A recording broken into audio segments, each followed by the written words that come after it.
Hi Pisces, this is Trav. Welcome po sa ating channel. By the way, Pisces, this is timeless reading. Gamitin ang reading na ito bilang gabay lamang. Kung naka-resonate kayo, comment down. Tandaan, Pisces, ito ay channel reading. Kunin nyo lang po kung ano ang naka-resonate sa iyo. Para po ito sa iyo, Pisces.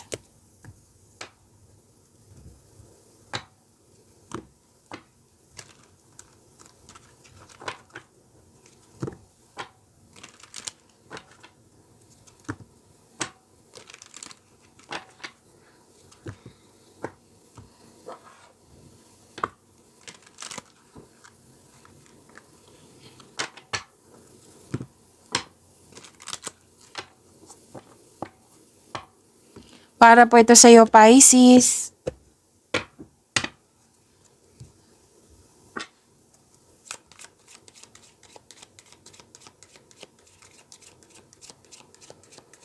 I need 2 cards po para kayong Pisces. Message nyo po.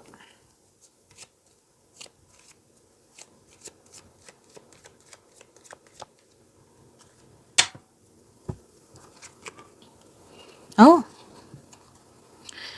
Sabi po dito, let go of control and relax into flow. Okay. Mag-focus kayo sa makontrol nyo. Huwag kayong mag-focus sa hindi nyo makontrol. Okay?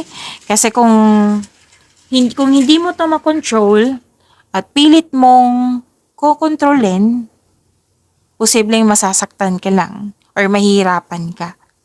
So, let go of control and relax into flow. Magtiwala po sa darating sa iyo. Trust the process. Kumbaga. Okay? And surround yourself with your soul tribe. Take time sa mga taong nagbibigay ng inspiration sa iyo, nagbibigay ng wisdom message sa iyo, yung naintindihan ka. Yung mga tao na alam mong magiging matured ka. Oo, na magandang kanilang influence sa iyo. Yung marunong makinig. Oo. Kasi it will help you. Okay? Kasi friendship or togetherness sa mga kapwa mo na naniniwala sa iyo, makapagbigay ito ng positive energy sa iyo. Okay? You can open sa mga lahat ng mga feelings mo, yung mga nararamdaman mo, yung mga gusto mo sabihin, ma-express mo sa kanila eh. And syempre, importante talaga yung response nila. Like, marunong sila mag-handle ng sekreto, may respeto. Basta po, good influence. Kasi sila din yung magbibigay sila ng wisdom message sa iyo. Sila din yung isa sa dahilan na ma-motivate ka. Okay?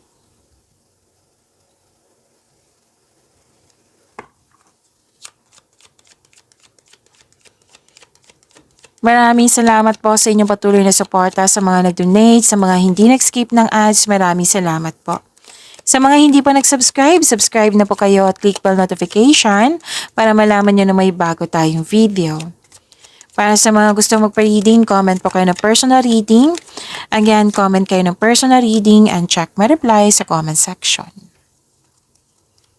Pisces. Mas lumawak yung ambisyon nyo sa buhay. Ingat lang po kayo sa mga tao ha, kasi may deception dito, mapanlin lang. Pwedeng may natuklasan kayong nagsinungaling sa iyo. Pwede din nag-white lies kayo. Ingat kasi may rivalry ako nakikita dito or kompetisyon. Tuso, mandaraya. Pwede din naiinggit to sa iyo. So, may temptation ako nakikita dito. Kung sa relasyon to, mas piliin niyo po yung inner peace kesa sakit ng ulo.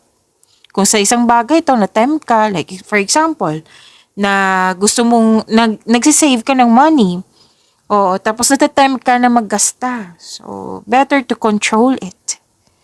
Okay? And, okay.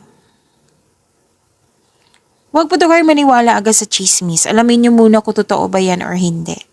May nag-uusap po dito na magkakapatid. May exciting na ganap? Oo, kasi may nakita ko ditong dumating eh. Pwedeng bisita, dumating. Pwedeng bagay, dumating. Pwede din na news or information or opportunity na bibigyan mo siya ng agarang aksyon o reaksyon. Pwede din may bibisitahin ka.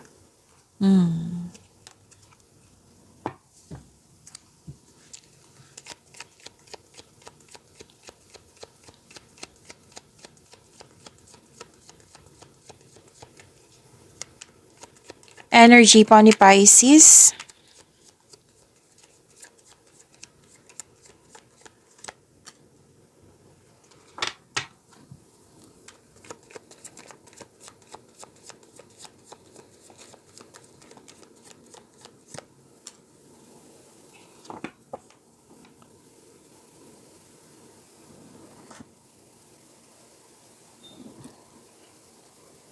Kung may napansin kayo na repeating message, yan po yung pinupush ng card sa inyo.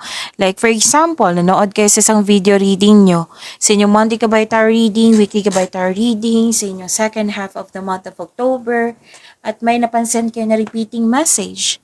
Yan po yung pinupush ng card sa inyo na kailangan yung bigyan ng atensyon, solusyon at aksyon kung maaari po. So, ano yung energy ni Pisces?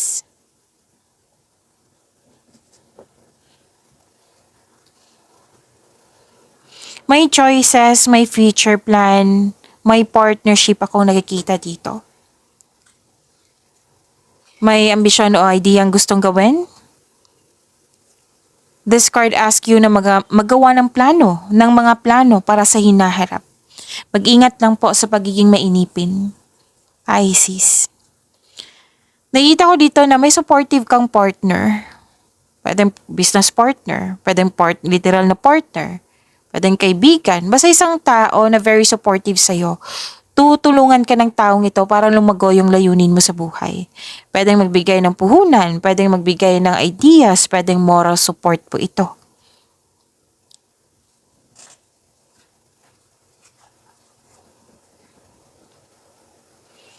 Ang ilan sa inyo kakapasok lang ng relasyon. May travel dito, may nakita kong travel. So, isang bagong chance para sa paglago ng iyong buhay, lalo na sa inyong career po. Kaya kumilos ka na kung sa tingin mo, very excited ka dito, which is nag-clarify po dito. Tandaan nyo, nag-clarify po siya at huwag kayong mag-alala, you are divinely guided, basta kumilos ka na, sabi ng iyong card.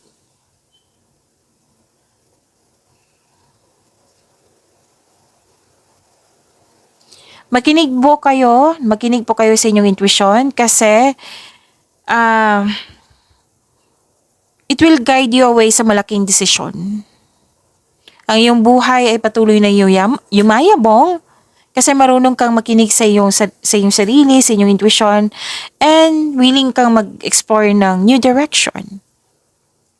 Okay? May new direction.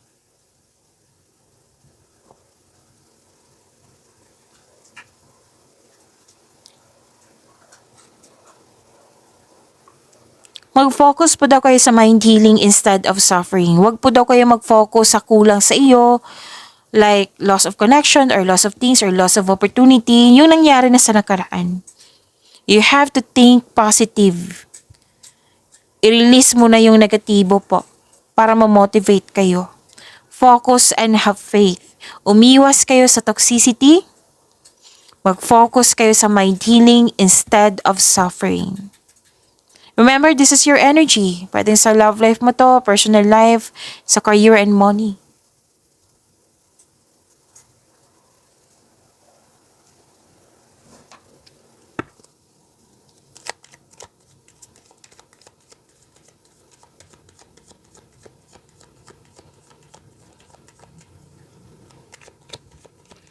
Career and money ni Pisces.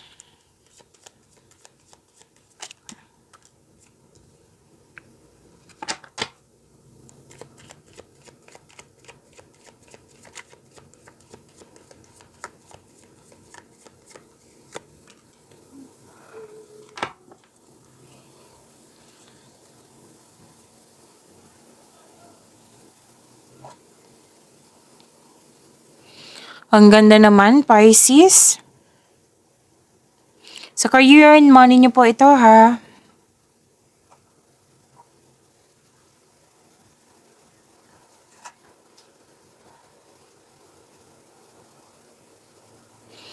May natapos kayo, pwedeng project, mga ginagawa, sobrang saya mo. Oo, this is successful completion. Satisfied ka sa naabot mong completion. Expect a recognition for a job well done. May nakita rin ako promotion dito. Pagtaas ng kita, sweldo, allowance or ng iyong posisyon.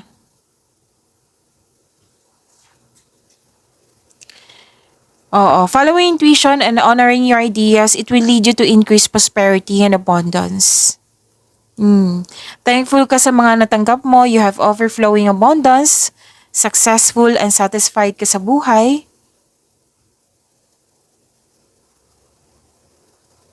May balak ng ilan sa inyo dito na magbakasyon.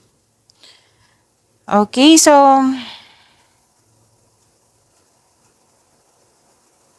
this is satisfaction and abundance. Ang ganda. Kasi may natapos po.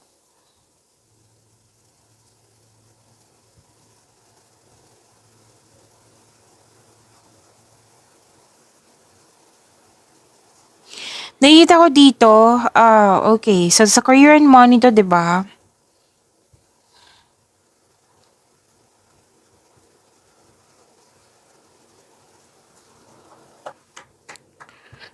Okay. Kung may sinasabi yung tao sa'yo dyan, ino-offer po, or pwedeng kontrata ito, alamin mo ng mabuti kung totoo ba yan or hindi. Kung tao to, kilalanin ng mabuti. Kung bagay ito, oo, alamin ng mabuti. Okay? Yan yung sabi ng card dito. Like for example, kontrata ito. Matutuklasan mo kasi malakas sa yung intuition. Kung may nagsinungaling sa'yo, kung may nanloko sa'yo, kung may hidden charges, malalaman mo yan kasi nga malakas ang yung intuition.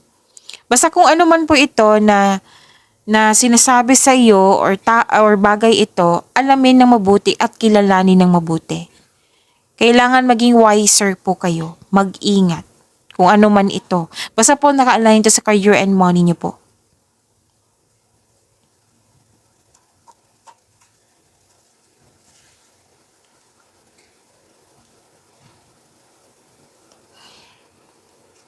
Oo, recognition na naman to. You're feeling powerful and enjoying being recognized sa mga ginagawa mo dyan.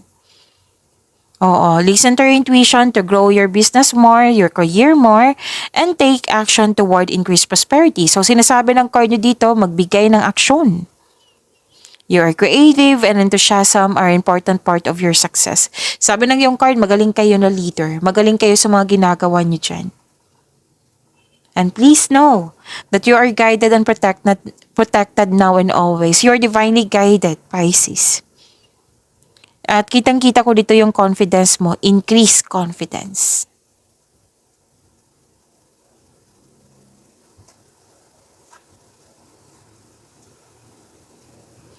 Nasunod yung gusto mo, desisyon, plano. Mahigit pa to sa success eh. This is victory. Mas lumawak yung ambisyon mo sa buhay, which is sinabi ko kanina dito. Maaring maging kampante ka sa kung anong sitwasyon ka. Nagbibuild ka nga ng own rules, oh.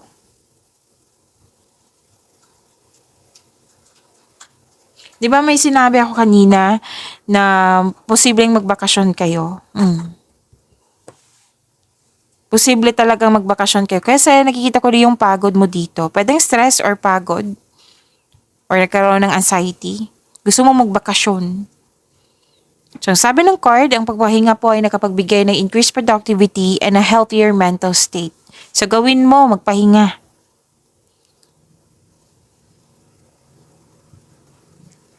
This card asks you to relax, calm your mind, reflect. Tamang tulog, tamang meditation ay kailangan po.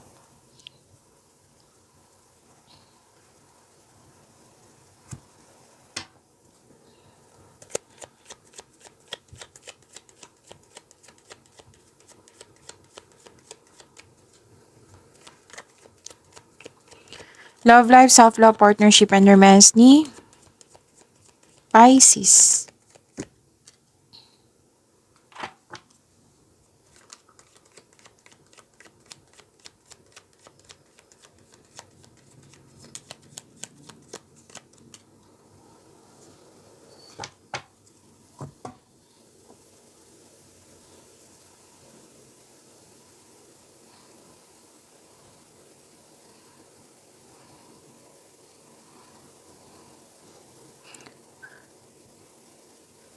Para sa mga single, you are in a process on healing pa. You are distant to be with someone.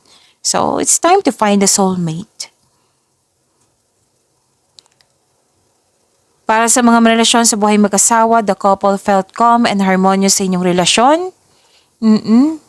May pag-asa kang madama, maging positibo at gumawa ng paraan kasi this card offers hope and guidance. So kung nahihirapan ka ngayon, have faith that your luck is about to change for the better. Ang ilan sa inyo dito maaring inspired ka sa paggawa ng bahay, pag-renovate ng bahay, pag-decorate ng bahay. Basta ang sabi ng card dito, wag po daw kayo mawalan ng pag-asa. All your dreams are coming true.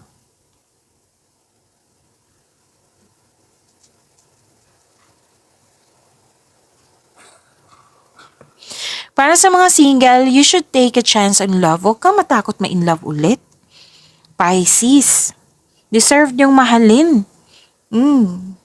Pero syempre, dapat, ang pinaka-importante, di ba, dapat handa ka. So, itanong niyo sa sarili niyo, bakit ka hindi handa? Para mabigyan mo yan ng solusyon, o sagot sa inyong mga katanungan. Para ma-find out mo, ito pala, kailangan ko pala ng forgiveness. Example yan.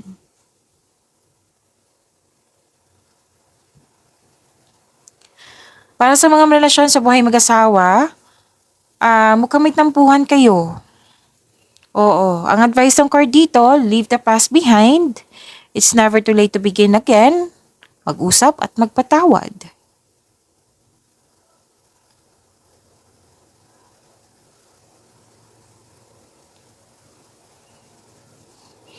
Sa mga single dyan, may maliligaw ka na very charming at passionate partner na very active kang suyuin. Pwede din ikaw to, pwede din siya.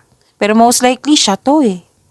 It might be pwede na naman ibang zodiac signs, pero mas nangingibabaw yung energy ng fire signs, Aries, Leo, Sagittarius, and an air signs, Gemini, Libra, and Aquarius.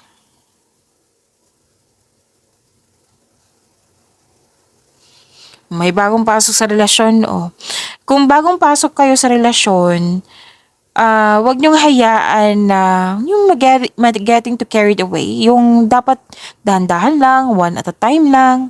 Yan. Maaring matagpuan mo siya through travel sa mga single po dito.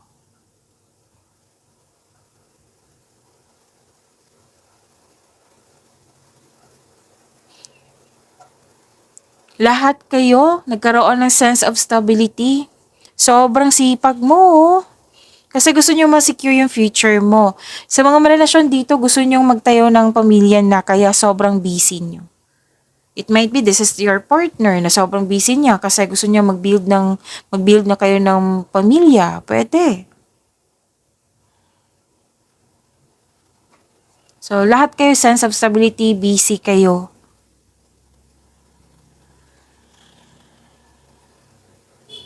Huwag po daw kayo magpatalo sa overthinking or overanalyzing. Or di kaya, kasi may nakita akong conflict dito pwede sa isang tao, sa bagay, sa isang sitwasyon. Kung sa tao po ito, communication is the key. Mag-usap kayo na at magpatawad, mag-usap ng mahinahon.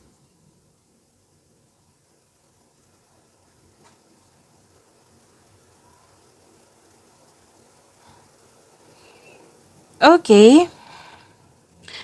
May ibibigay ang universe sa inyo. Gift from the universe. The divine is offering you a new love. May parating na bagong pag-ibig po, which can arrive in many forms. Mas mahal mo na yung sarili mo, or di kaya bagong relasyon or new connection po, na magbibigay sa iyo ng love, peace, and happiness sa iyong buhay. So may nagkaayos, may nagkabalikan, masaya kayo ngayon, nagkaroon ng positive emotions flow. Pwedeng may buntes or the arrival of the new baby. Diba? Ang ganda. Claim nyo po. Pag-imanin nyo po yung blessings na binigay sa inyo. Pisces, see you tomorrow. Maraming salamat po.